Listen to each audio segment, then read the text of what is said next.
commentary here. I was hoping to get squiggly lines into the title, but it was vetoed.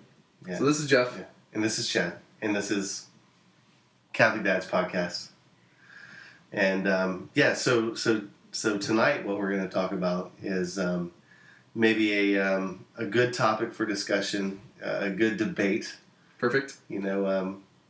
So it may not be a good debate between both of us because I think we're on. Yeah, I think we agree with each other. Pretty close to the same page. But right? all of our listeners might disagree. That's right. Or some of them. And so, of course, we're not talking for the magisterium. This is just Jeff and Chad talking. That's right. That's right. But this is my feeling. So Jeff, are you impressed with my library? So looking at Chad's library, expansive, the 3-story tall. With those, I'm sure they have names, ladders with wheels. There's got to have some sort of special name. It's probably French. Yeah. But looking at the dozen of those he has to reach the top. No, let's not make you have to go to confession after this podcast. So I noticed, Chad, on your bookshelf, among classics and encyclopedias, you also have a set of Harry Potter books. Harry Potter. How could this be? Yeah. You're a Catholic family.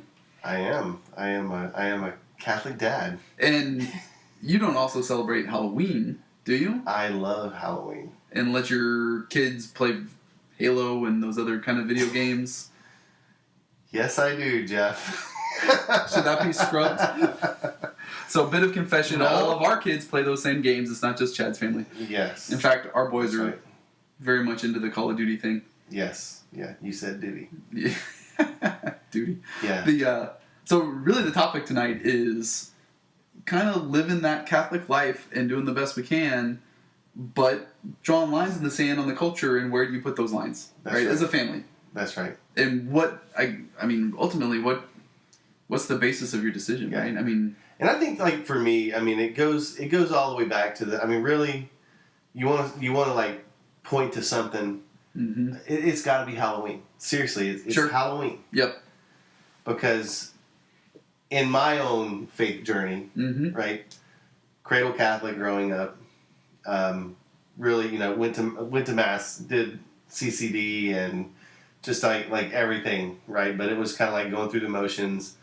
Didn't really click with me until I had children, mm-hmm. And then once I had children, once I became a dad, I knew I've got to do something. I'm bringing a life into this world, and what is it all about? And mm-hmm. And that might be a story for another podcast, because I was able to go, because of work, to Rome. It was the Jubilee year, and I had this incredible experience in St. Peter's Basilica, just amazing. Mm-hmm.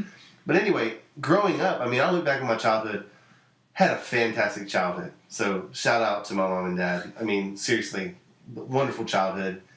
And we love to celebrate, just like all the holidays of the year. You mm-hmm. decorate your house. Jeff, do you have decorations up in your house now? So we do, and actually this line's really, really good. So, in fact, it's September the 18th, although when this podcast is actually published, it could be in a couple weeks. Yes. Through the miracles of modern technology, we do time travel a bit. So, September 18th, and our Halloween decorations are up in the Dodge household. And, funny story, one of the kids had their birthday this weekend, and Father Tran, who's a wonderful priest here in Kingwood, came over. Kind of after the party was starting to settle down, most of the kids had left, and he came over after Mass and had a nice dinner together. And our house is decorated to the nines with bats and goblins and ghosts and spider webs in the corners and the whole deal. And I didn't get a chance to ask him what he thought about it. But the point is, we did it, right? So, and that's a good point. And not to interrupt you, but the type of, you just described like bats and goblins and ghosts and whatnot. So that's the kind of Halloween decorations you have. So you don't have like harvest and... No. This is, you don't have to wonder whether this is a harvest festival or Halloween when you walk in the Dodge household. We have a picture, which, okay, to be honest with you, part of the squiggly line concept of the podcast, it may just be on part of that squiggly line. It's a three-dimensional picture deal, and it's a ghoul, and you look at it one way, it's an old man, and then you walk by and his face changes. It's pretty scary. But the whole idea is definitely Halloween, right? Yeah. We celebrate Christmas, we celebrate Halloween, and Father Tran, I don't know if it was partly because of the decorations or whatever, one of the things we talked about was the Mass, right? And how the Mass is traditional. And it goes back, really, from what I know, and we're amateur theologians to be sure, but from what I understand, the Mass, truly in the form that it is right now, they have records dating back to the early 300s on actual parchment of the liturgy written out. So they know that it was earlier than that because they didn't have to write it down. Somebody wrote it down because they had to preserve it. So it goes back to the 300s, guys. So tradition and all that tradition and decorating your house, the kids loved it, right? They asked to decorate, right? You can't get them to clean the floors, but you can certainly get them to put decorations up all over the house. And if you do it the same year every year, and it's the same decorations every year, and you pull it out and, one of the kiddos goes crazy over the pumpkin that they had forgotten all about, but then we bring it out every year and it's got a cool witch hat on and lights up and it's great, right? And it's that family tradition stuff that just keeps you going year after year after year, and it's the stuff that, when they come back, they'll remember, right? And so I guess talking about Halloween, one of the things is, and I guess maybe the way that I look at it, and when it gets to Harry Potter and it gets to video games and everything else, is you have to look at it from what's the danger here. Yeah, exactly. Right? Exactly, and that's what I was kind of coming from is, as a kid, I loved Halloween. Mm-hmm. I mean, and I think if you took a poll in the general United States populace, yep, everybody would say that their favorite holiday is Christmas. Their second favorite holiday is Halloween. Valentine's. Oh. No, I would say that most people would answer not Valentine's Day, but rather Halloween. Mm-hmm.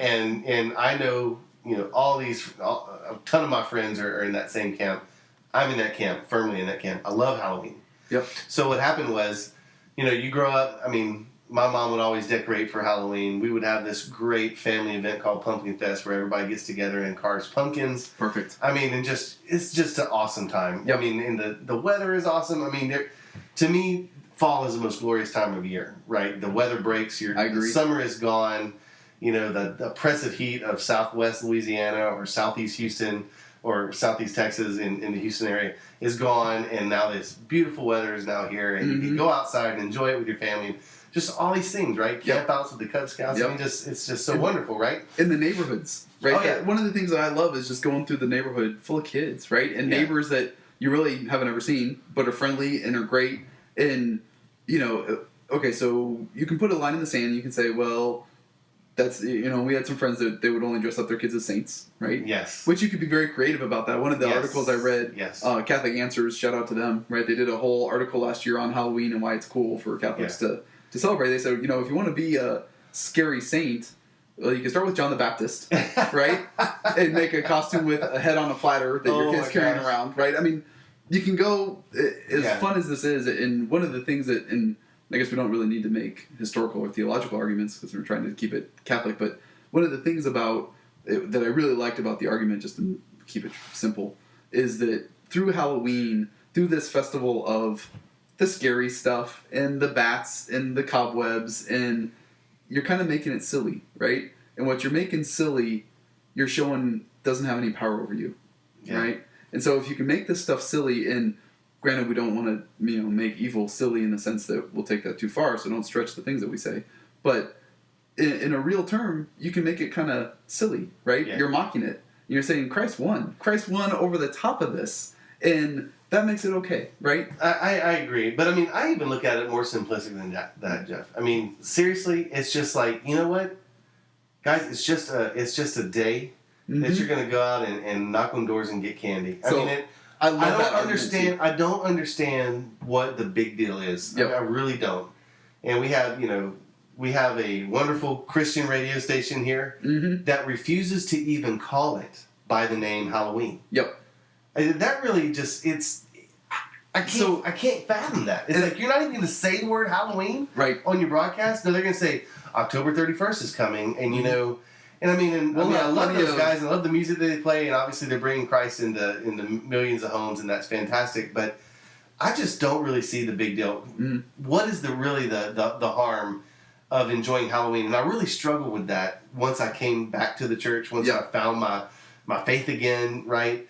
And I'm like you, we started, like maybe doing some research, or you hear people talking, and it's like, well, I didn't really realize it was that big of a deal, really. You don't do Halloween, and oh no, you don't do Halloween, So that, just to position that with a winter holiday, right, and how bent out of shape people get about that, and then the other thing that more and more often I think it's interesting just talking to folks around Houston and people with different traditions, when you start, like, Halloween is traditional, it goes way back, right? Sort of a pagan holiday, but sorry guys, all of our holidays are pagan holidays, right? The church just in her wisdom took it and turned it around and made it into Christ and made it something that people could enjoy and made it positive and, turned it around, right? Easter, Christmas, they all have pagan roots. So Halloween being the same way. And pagan not necessarily being anything related to anything dark or, evil, right? But this idea of, well, maybe we shouldn't be doing Halloween is percolating into all the other holidays too. So I've had conversations with folks that say things like, I know we need to celebrate Christ's birthday on Christmas, but since it really wasn't December 25th, maybe it's not that big a deal to celebrate, right? Or I struggle with it because December 25th isn't in the scriptures. And so I'm not sure if our family needs to make a really big deal out of it. It's become so commercial anyway, which I can't argue against that, right? But once you start stripping away those traditions and those holidays, they have meaning, which is good. And you look for the good, right? And you try to do as much as you can to get rid of the bad. We got to back up. Because I'm going to disagree with you here. There you go. Finally, we have a debate on the podcast. I think that it's been debunked that Christmas was a pagan holiday first. So there is a debate about this. There is. So Christmas, and I think the one is like Saturnalia or some kind of crazy Sol name Invictus like that. Day. Yeah. That's from my understanding of it. It is. We feel as Christians, as Catholics, that it was December 25th, and the beautiful thing that I heard about it, or the explanation of it, is, it was the author of the universe, right? If he so wants to bring the light back into the world, what better night to do it than on the darkest night of the year? Whereas we got to get out of that mentality of, oh, it's just okay, look, it's the darkest night of the year, so of course they're going to put Christmas on. Right, on December 24th, okay, it's the winter equinox or whatever the heck it is. So that's a great point. So it's not that because we wanted to make it fit, right, we put this holiday here. It's, because that's what God wanted to do, and He did it on this day because of that. Sure. So you see this, like, it's... So there was a really good, on EWTN, there was almost a 30-minute lecture on why Christmas is the actual day that it is, right? And so that's all good, and I'm good with that, and I don't know the difference, right? There was another article I read that was also written by a Catholic source, and I don't remember if it was Catholic Answers or one of the other ones, so I don't want to say, because I'm not really sure who it was, but they made the point that it was Sol Invictus, right? And in the 300s, what happened was Sol Invictus Day was that, the Romans were trying to get a hold of this thing, and I forget what the emperor was, but he wanted a blast-out holiday that would be great for everybody, to bring everybody away from this crazy Christian thing, and they were going to make it a great big day. So it was going to be Sol Invictus Day, darkest day of the year, coldest day of the year. It was going to be great big bonfires, great big feasts, all about light. Everybody was going to go crazy, right? And so he scheduled it on that day, and the Christians said, yeah, that sounds fun. We're going to make that Christ's birthday, and they took it. So I to be honest with you, I don't really know which one is which, but it's percolated into the culture of, well, maybe it's not really what it is. I like your argument of it is what it is because it's December 25th and it's what the church celebrates, right? Yeah. And the church is God's church on earth. That's right. So that's the way they would do it. So I'm not arguing with that, That's right? Yeah. But the historical stuff, I've heard both sides. I would, there's been so many, a lot of people like to claim that, that Christians took every major pagan, every major holiday that we have. It's just a pagan thing that Christians tried to claim. Yep. And I call BS on that. I really do. And right now, I don't have in front of me the backup. Maybe those are some more podcasts that we can make. There you go. But I think start researching. In the spirit of this podcast, and I guess in the spirit of time, talking about can you be Catholic and celebrate Halloween? I think absolutely. Yep. And I don't think you have to go dress little Johnny or little Betty up as Saint Pius or Saint Teresa or whatever. Let the kids have fun, and it's really look at what's the harm that could possibly be done. Now, am I going to let my kid dress up like a devil or an axe-wielding murderer or something like that? No, I'm not going to. But at the same time, just try to just accept it as this is fun. Like you were saying earlier, this is a family thing. Yep. Anytime that you bring the family together and you're doing something that is, that you're not like outwardly doing anything bad. Right. You're not trying to scare people. You're not trying to hurt people or anything like that. Hey, come on. It's fun. And so that's, as Catholic dads, we don't have to draw strict lines in the sand Not about straight this lines. stuff. Squiggly Not lines. squiggly lines, right? So we're going to celebrate Halloween and we're going to have a great time. Yeah. But you don't get to dress up as an axe-wielding devil. That's right. Right? That's right. And since I'm the dad, I still get to pick what costume you get. Yeah. Right? Yeah. That's absolutely right. And I'm that's paying it. for it, and I'm gonna do it. Right. And can you read Harry Potter? Absolutely. Absolutely. I don't think there's going to be anybody in my household that is going to go over to the occult or try to delve into witchcraft because they want to see if they can say Wingardium Leviosa and make your iPhone float up in the air. Right. I mean, they know it's a movie, it's a book.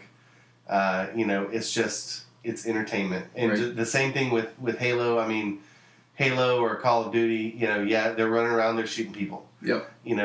But what do you teach your kids? In the real world, they recognize that this is a game. It's a video game.